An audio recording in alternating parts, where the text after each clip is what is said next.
Hello, I'm Ellie from Fairfield, and I had a question. What is the government currently working on to do to increase women's equality in the workforce?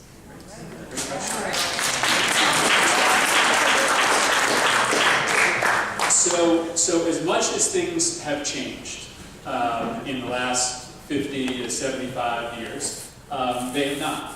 When you go into the workforce and you get a job, it's likely that you're going to be paid 25% less than a man who does the same job that you do.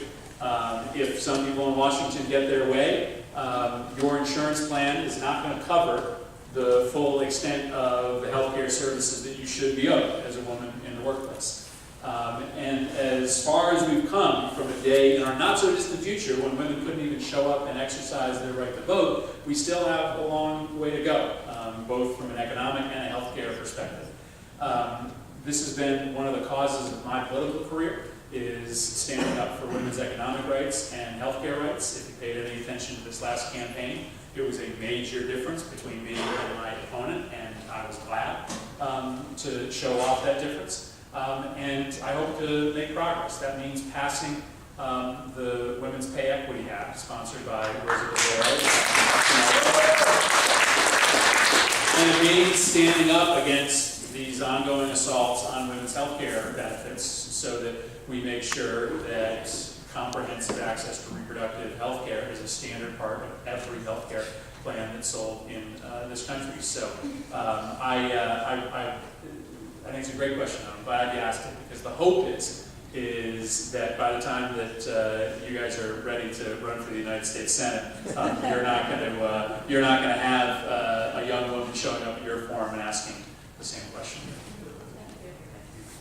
Hi, I'm Stephanie, and as you may know, Hollingsworth v. Perry and US v. Windsor, or the Windsor v. US, are going to be reaching the Supreme Court soon.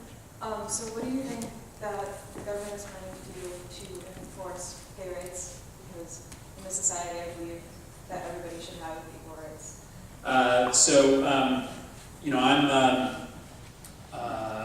I'm unconditional on this issue. I believe that gay rights are civil rights. I just don't believe the government has any business getting involved in private decisions about who you love or who you want to marry. I'm fine with churches making up their mind as to who they want to marry. I just don't think the government should make up people's minds for them. And the world has changed underneath our feet on this issue. I was in the state legislature a member of something called the Terrible 10. I was deemed by a very conservative institute as a member of the Terrible 10, the 10 original co-sponsors of Connecticut's civil union law. And of course, today we have come light years from that moment in which we now have the President of the United States, Republican and Democratic senators calling on the Supreme Court and the United States Congress to recognize the right to marry. Just last week we saw Rob Portman, who was seen as many as the frontrunner to be the Republican nominee for vice president, come out and say that he supports the right to marriage. I just saw an amazing advertisement in one of the Washington papers signed by basically every Fortune 500 company you can think of calling on Congress to take the same step. I just think the moment has arrived where we sort of take this issue off the table as something that divides us and to move on to things that are more important. I'm going to do everything in my power to try to remove DOMA, which is the federal restriction that prohibits people from enjoying the full right of marriage, and I'm going to support the President in his efforts to argue the case before the Supreme Court. I think the Supreme Court may, in a matter of months, end this debate for us. And if they do, I think it'll be a pretty important moment in this country's history.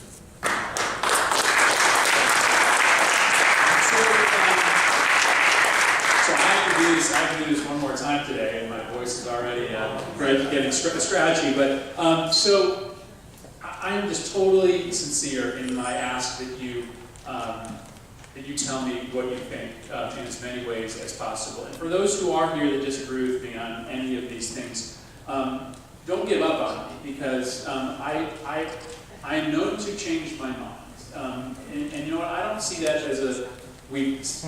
I see that as a strength. I think that if you get new information, information that commands you to think something different than you should. And I've done that a few times over my brief time in the federal government. And so I just hope that everybody here, I'm just so thrilled to get this opportunity. My family goes back 3 generations on each side in Connecticut.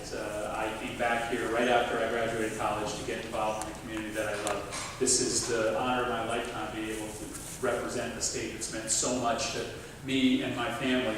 And I'm going to give it everything that I have. The only way I can do that is if you give me the passion and the information necessary to do this job. And this is a wonderful start for us here in Fairfield. Thank you, everybody.